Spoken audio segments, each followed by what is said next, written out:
Estamos no ar com mais um fórum. É comum ouvirmos de cantores que eles foram influenciados por outros artistas ou que uma obra de arte sofreu influência de outra. No nosso dia a dia, influenciamos e somos influenciados o tempo todo.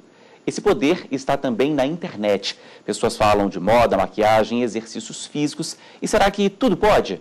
Hoje você vai perceber que não. No início de maio, o programa Repórter Justiça falou sobre crianças que são influenciadoras. Vamos rever aí uma pequena parte do programa. Quais são os seus sonhos, assim, como youtuber? Bom, eu quero ter vários encontrinhos, né, que encontrar com os meus fãs. Quero um dia ter a chance de escrever um livro sobre a minha história. E eu quero fazer muitas pessoas felizes com o meu trabalho. E muitos youtubers mirins que já estão à frente nesse sonho arrastam uma legião de fãs. Cliques que rendem fama e sucesso. Nesse caso, atraem também anunciantes e movimentam dinheiro. E podem até virar boneca de verdade. Legal, o olho também é muito parecido. E por que as empresas procuram os youtubers? É porque eles são estrelas e provocam engajamento em outras crianças. A pesquisadora Carolina Assunção primeiro explica o que é engajamento. São visualizações, curtidas, compartilhamentos, seguidores, os likes, o trânsito, o fluxo em redes sociais. Enfim, é um conjunto de elementos que vão transformar aquela pessoa num potencial influenciador. E por influenciar outras crianças e adolescentes se tornam comercialmente relevantes. Se junto com o engajamento, esse youtuber ou essa youtuber mirim que são famosos tem a ver com o conceito que essa marca pretende passar. Bom, os influenciadores brasileiros estão entre os maiores do mundo e a gente vai discutir esse fenômeno com a professora de mídias digitais da Universidade de Brasília, Thaís de Mendonça Jorge, e com o diretor do Instituto Beta para a Internet e Democracia, mestre em Direito, Estado e Constituição, Paulo Renat. O Instituto Beta é uma associação sem fins lucrativos que atua na defesa e na promoção de direitos humanos no ambiente digital. Bom, primeiro, muito obrigado pela presença aqui dos dois. Eu queria começar perguntando o que é esse influenciador digital. Como é que a gente define isso, professora? Eu considero que há vários influenciadores digitais. Nós mesmos que trabalhamos com a mídia somos influenciadores digitais em pequena ou grande escala. Só que hoje em dia, esses influenciadores digitais dizem respeito a um certo tipo de pessoa que consegue ter acesso a uma determinada tecnologia e assim passar uma mensagem muito direta a determinada audiência. Agora, isso cresceu, né, Paulo? O que a gente tem no ambiente digital de maneira geral é essa possibilidade de um contato direto com a audiência e aí gera um escalonamento, né? As coisas ganham escala, na verdade. Então você vai ter um direcionamento crescente para um determinado nicho e cada vez você vai tendo uma sociedade mais diversa, mais nichos, então mais pessoas vão se tornando famosas para esses públicos específicos. O Brasil é esse fenômeno mesmo? Sim, o Brasil tem influenciadores digitais com 4 milhões de acessos. É muito mais do que a população de Brasília inteira, né? E essas pessoas são muito fiéis, elas são fiéis aos seus influenciadores, aos seus bloggers, né? E são fiéis às marcas que esses bloggers difundem. Como é que a gente compara isso com a televisão, por exemplo? A gente está numa televisão. Qual que é a influência da TV, da internet, das mídias digitais? Qual foi a grande mudança? O que a gente vai perceber, por exemplo, um telejornal ou uma novela em horário nobre, depende da audiência em tempo real, né? No sincrônico. Já no ambiente digital por excelência, plataformas de vídeo ou mesmo blogs, você pode acessar aquela mesma mídia, aquele conteúdo, horas, dias, até semanas depois. Então, se você precisaria de 4 milhões de pessoas vendo um telejornal, esse número pode ser alcançado ao longo do tempo por influenciador. Então, isso traz uma forma diferente de poder gerar essa influência, né? Agora, cria-se nichos, né? A pessoa não fala para todo mundo, ela acaba criando ali seu público mais fiel, específico. É assim, professora? Nós temos várias categorias de bloggers, de influenciadores, mostrando as suas mensagens para um público também muito diverso. Então, esse público vai ser fiel na medida em que aquela mensagem o atingir diretamente, atingir o seu coração. Tem uma questão aí também, né, das chamadas bolhas, né, porque eventualmente como a pessoa busca um influenciador que ecoa aquilo que a pessoa já pensa, não só com relação à faixa etária, ao gosto pessoal, mas também um viés político, uma ideologia, ou mesmo, sei lá, a sua preferência esportiva, ou a sua cultura de maquiagem. Então, às vezes, a pessoa pode perder a noção de que aquele tipo de mídia, aquele tipo de mensagem não é a totalidade da comunicação social.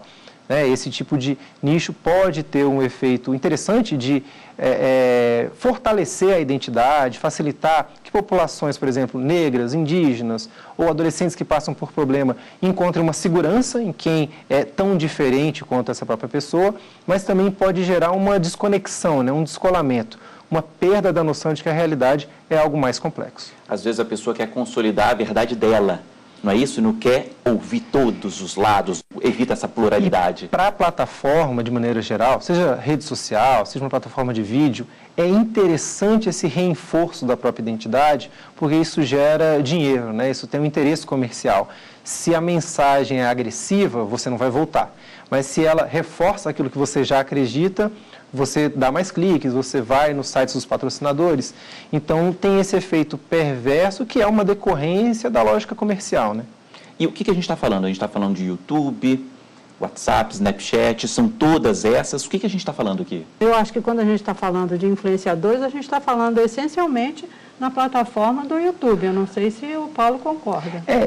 Acaba tendo hoje uma atenção especial, os vloggers, que têm os seus vídeos diários, fazem daily vlogs, os vídeos diários, mas a gente vai ter, eu quero usar o exemplo aqui, por exemplo, do Antônio Tabet, conhecido como Kibiloco, que já era um influenciador digital quando ele reunia piadas que circulavam por e-mails no seu site, e hoje ele trabalha na assessoria do time do Flamengo, por exemplo. Então, a questão da influência hoje, como o professor tinha pontuado, é essa quantidade, um volume que nos vídeos fica muito fácil a gente medir, como o tamanho disso é descomunal, até uma questão da mídia digital. Na TV você tem uma comunicação de massa unidirecional. Com o digital você tem vídeos que podem ter uma qualidade imensa, que vão ser rapidamente vistos por qualquer aparelho, celular, tablets ou computadores, e que vão ser comunicados muito rapidamente. Você não tem uma editoria, não tem uma necessidade de um controle prévio por uma TV. Então a pessoa faz e publica, às vezes até ao vivo. Esse tipo de coisa chama a atenção, claro, para o vídeo como fator central, mas eu poderia dizer que até no WhatsApp, aquela pessoa que manda as notícias no grupo da família, ou num determinado grupo político ou esportivo, a pessoa que gerencia o conteúdo que circula por ali, isso também pode ser considerado um influenciador digital. Agora, como é que a gente define direitos e deveres na internet? Eu imagino que são vários desafios, ou não? A questão acaba sendo até de uma falta de uma tradição, de uma cultura própria, Porque jornais e livros existem há séculos, a TV já conta com algumas décadas, a internet no Brasil e no mundo inteiro, ela já existe desde 95, mas vamos falar do vídeo então, o YouTube se estabelece como plataforma conhecida e utilizável há pouco mais de 10 anos, talvez menos, que as pessoas sabem fazer o próprio vídeo e colocar no ar. Então a gente tem fenômenos recentes aí como o Whindersson, por exemplo, a gente não sabe ainda lidar com isso, desde o caso Cicarelli, para a gente lembrar, já tem aí mais de 10 anos, mas hoje, se o Porta dos Fundos ou, eventualmente, a Kéfera fizer um vídeo que foi entendido como ofensivo, como lidar com isso? A Justiça não tem uma gama de casos, uma jurisprudência que possa determinar o que é certo e o que é errado. A Kéfera teve um caso recente, não é isso? Sim, eu acho interessante a Kéfera, porque ela é uma pessoa que assumiu uma personalidade de ser despachada, de ser até um pouco desbocada, no que ela fala, nas opiniões dela, e ela fez um programa, ou um vídeo, falando da relação dela com Deus, como é que ela rezava, de que maneira ela conversava com Deus quando ela tinha alguma dificuldade. Isso foi entendido por algumas pessoas da audiência como uma ofensa, que ela não deveria ter falado aquilo. E ela mesma admitiu, numa resposta a essa audiência, que ela se sentiu ameaçada, mas que ela ia continuar a ser do jeito que ela é.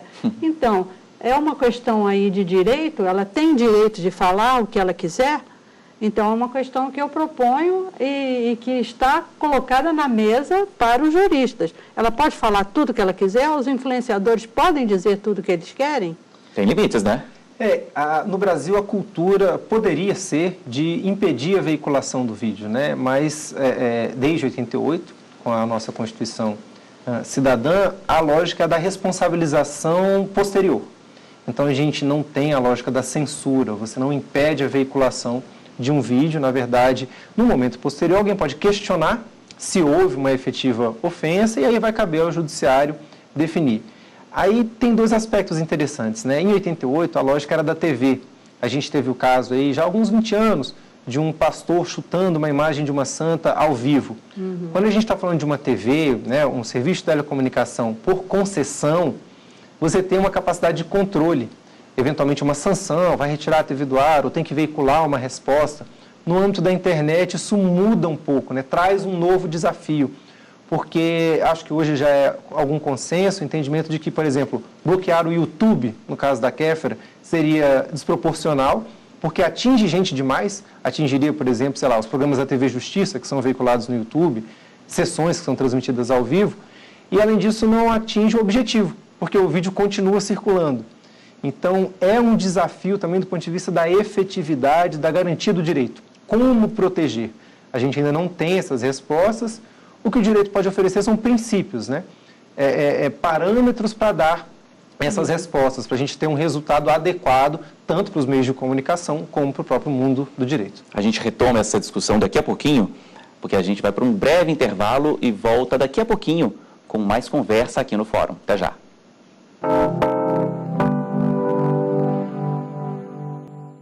Estamos de volta com o Fórum e a gente recomeça o programa aqui falando um pouquinho mais sobre direitos e deveres. Paulo, a gente terminou o bloco anterior falando sobre isso. A justiça brasileira não tem muita experiência, né? O mundo não tem muita experiência com isso. Quais são as pessoas que estão acionando a justiça? O que elas estão pedindo? O que elas estão buscando? No Brasil acaba tendo destaque a questão da publicidade infantil, né? Tem a resolução 163 do CONANDA, que diz que a publicidade, reforçando o que já está no Estatuto da Criança e do Adolescente e no Código de Defesa do Consumidor, que é a publicidade direcionada para a criança, né? A gente viu aí algumas crianças protagonistas dessa influência. A gente também tem que pensar nos direitos das crianças que seriam receptoras, né? Destinatárias dessa influência. O que pode ser veiculado como publicidade disfarçado, até direta, né? Entre um vídeo e outro. A possibilidade dos pais e da família exercerem algum tipo de controle, né? Porque você tem uma dificuldade. As pessoas estão vendo vídeo no celular, no tablet, estão crianças, adolescentes, né? Eventualmente até um adulto que não quer ver um conteúdo que considere inadequado. Como lidar com esse tipo de situação? No Brasil a gente tem então a questão da publicidade infantil com algum amadurecimento, a questão da classificação indicativa, mas de maneira geral, né? Qualquer ofensa a direito moral ou mesmo patrimonial, né? Alguma mensagem que venha a causar algum prejuízo econômico, tudo isso entra no campo da responsabilidade civil. A gente tem algumas decisões, a gente não tem uma cultura que facilite esse tipo de decisão. Cada caso é sempre um caso difícil, que demanda toda uma reflexão e que vai ter um limite do judiciário na experiência, né? O juiz nem tem muito tempo para ficar informado sobre as novidades, né? Snapchat, Instagram, Twitter, esse tipo de plataforma que tem uma dinâmica que às vezes não é acompanhada por quem é já um pouquinho mais antigo. A pessoa que se sentiu ofendida procura quem? Vai a um tribunal específico, um juizado, por exemplo? Existe isso ou é o caminho normal? Você tem algumas delegacias especializadas, né? Até inclusive para a questão de ofensa a direitos fundamentais, né? Eventualmente uma ofensa do marido para a mulher ou antes de chegar ao feminicídio, né? Uma questão de machismo ou racismo. A gente tem tido alguns casos aí que vão parar no direito penal, então você vai ter delegacia, mas do ponto de vista civil, aí a questão é ir à justiça, você tem juizados especiais em que a pessoa não precisa nem de um advogado. Oralmente, falando para o Poder Judiciário no juizado especial, é possível dar início a uma ação que possa terminar numa indenização. Bom, essas pessoas são profissionais hoje, né? Vivem disso, a profissão delas é isso, né? Sou um influenciador digital. As pessoas estão entrando nessas plataformas e usando essas plataformas com a tecnologia disponível e elas estão consolidando personalidades que são midiáticas. né? E o que vai acontecer com essas personalidades midiáticas no futuro? Né? Nós já temos problemas de pessoas que estão em crise com a própria personalidade criada para o ambiente digital. Que é o caso do PC Siqueira, não é isso? Que é o caso do PC Siqueira, que está querendo abandonar o barco. Ele já promoveu tantas modificações na própria figura dele, né, que ele agora está insatisfeito. Ele tem uma crise de identidade aí. Então, eu acho que esse é um problema também a ser considerado. Mas eu tinha uma pergunta aqui para o doutor Paulo Renan. Eu tenho uma neta de 3 anos e eu vejo alguns vídeos junto com ela. Esses vídeos são colocados na mídia pelos grandes influenciadores digitais, que são as empresas que fazem esses vídeos. Nesses vídeos há propaganda embutida. Eu vi que essa propaganda é subliminar, porque pode aparecer uma propaganda de um ovo de Páscoa, uma propaganda de fralda, uma propaganda de uma massinha e dentro de um desenho animado. Se eu quiser, eu posso acionar a justiça para que esse vídeo não seja veiculado? Definitivamente, pode ser feito por meio de denúncia, né?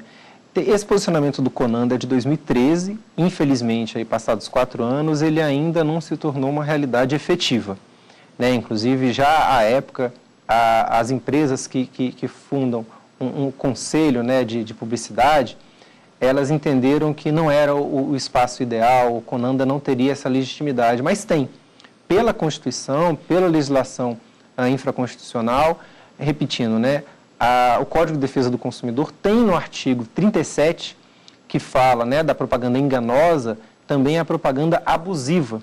O ideal das propagandas para criança, seja subliminar, seja direta, seja no próprio vídeo ou entre os vídeos, é que ela se direcione ao adulto, porque no final das contas é o adulto que vai consumir.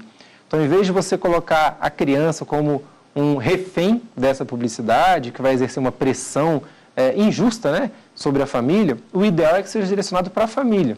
Olha, compre esse brinquedo porque ele vai ser bom para o desenvolvimento da sua criança, consuma esse alimento porque vai ser mais saudável, numa relação mais justa, né, mais simétrica, em que o adulto possa avaliar aquela informação. Mas é uma questão problemática, né? As propagandas continuam existindo na TV e na internet essa discussão é mais rica, mais complexa do que a gente consegue determinar. Talvez até pela inexperiência, né? Há poucas decisões, há poucos casos. É o caso, eu imagino, né, daquela publicidade paga, né? Daquela publicidade que aparece no meio dos vídeos, seja no YouTube, seja no Instagram. A gente acaba recebendo sem pedir. É outra questão de direitos e deveres, até onde que pode e até quais são os limites, não é isso? O campo da publicidade, né, o setor da comunicação midiática no Brasil, pretende, né, se defende na ideia de que teria uma autorregulação. Mas essa autorregulação se mostrou falha nas questões, por exemplo, da exposição da mulher nas bebidas alcoólicas, né, a questão do cigarro, teve que ter uma interferência direta do Ministério da Saúde à época. Com relação à publicidade infantil, a gente tem visto isso também. Mas não só a questão de crianças e adolescentes, né?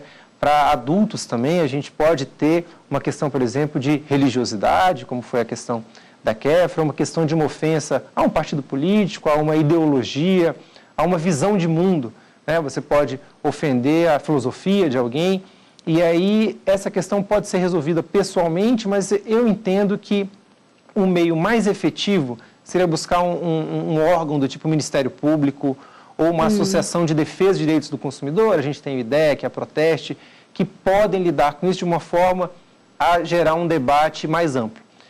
O ideal mesmo seria o poder legislativo que deveria trazer essa discussão, com audiências públicas, ouvindo as diversas perspectivas sociais, para gerar uma decisão de certo e errado, em termos de lei, que não ficasse, no caso do judiciário, restrita ao caso concreto.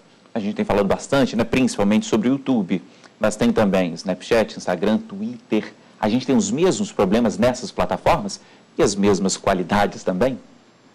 Acho que sim, mas em menor escala, né? São menos as pessoas que procuram pela própria dimensão do YouTube, porque ele se tornou uma grande plataforma que é alimentada diariamente por todos nós e por uma plateia, por uma audiência que está o tempo todo produzindo vídeos. Nós estamos numa civilização que caminha para a imagética total, digamos assim, né? Que caminha para ser midiática e vidiática, para ser vídeo o tempo todo e baseado em imagens. E nós os pesquisadores, temos até uma certa dúvida se vamos nos tornar uma civilização ágrafa, ou seja, sem escrita, baseada só na imagem, que a gente estaria voltando há muitos séculos atrás. Mas tudo bem, se for essa a tendência. Uma questão semiótica aí bem interessante se a gente pensar que o texto serve para intermediar, né? Eu não consigo falar com alguém, eu escrevo um texto que vai viajar aí no espaço e no tempo para alcançar essa pessoa depois.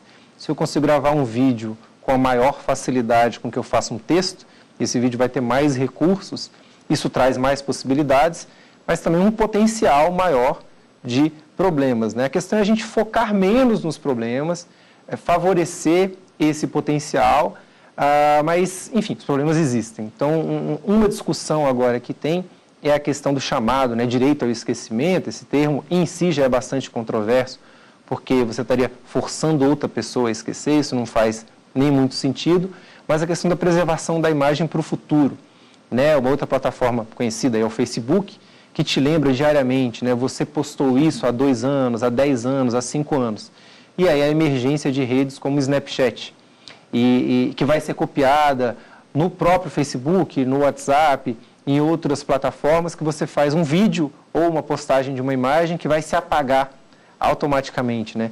Esse tipo de proteção individual, autônoma, né, para que essa memória não seja eternizada e a gente gere um problema do tipo do PC Siqueira e tantos outros aí, isso é uma demanda nova da sociedade, né? Falando em influenciadores, né, continuando essa nossa conversa sobre influenciadores, eles se valem dos seguidores.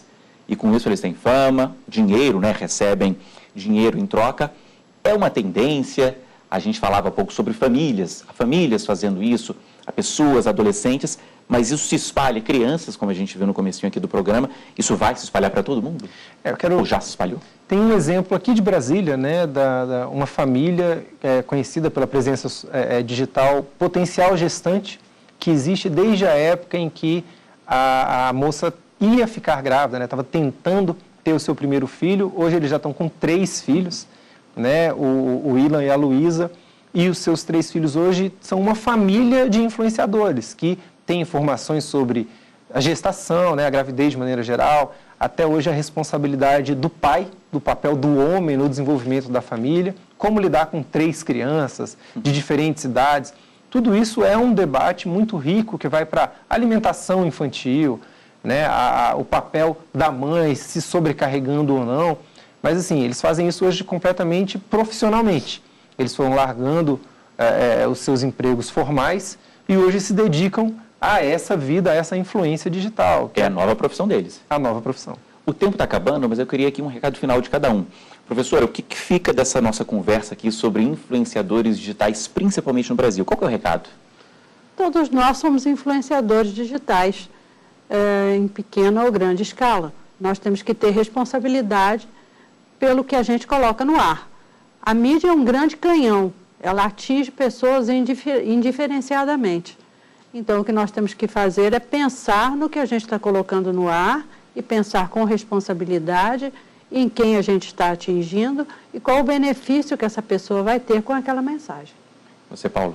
Acho que o influenciador digital pode ser entendido como aquela pessoa que não gera uma mensagem viral, acidental, mas alguém que está buscando frequentemente viralizar essa sua mensagem.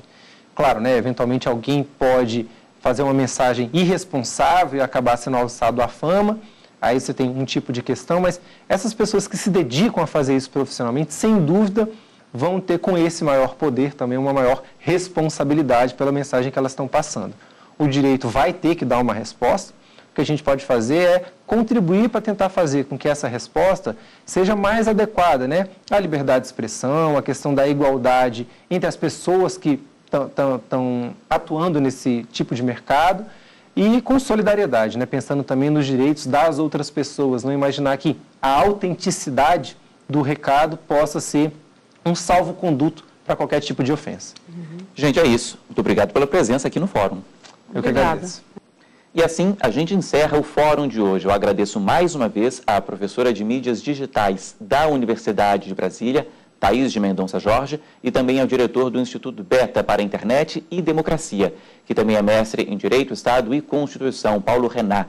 Reveja nosso programa pela internet, tvjustiça.jus.br. O nosso e-mail é forum@stf.jus.br. E até a próxima semana. Tchau.